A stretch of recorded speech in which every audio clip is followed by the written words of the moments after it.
Now we come to the sliver controller. Same, we go to setup.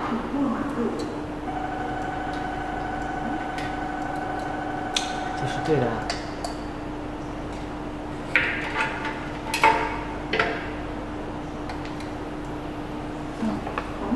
For example, if this one is the controller for eastern direction, so you need to set up the number to be 22. So when it's flashing, you can plus.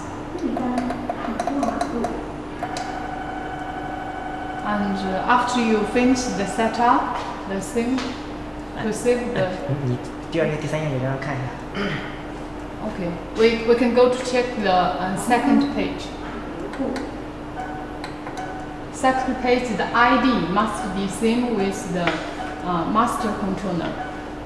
This is the 6th one. And here we go to the third page. The channel must be same as the master controller to be 05. So after you finish the setup, you push this number. Yeah. Test. And after we finish this, all of the data have been saved.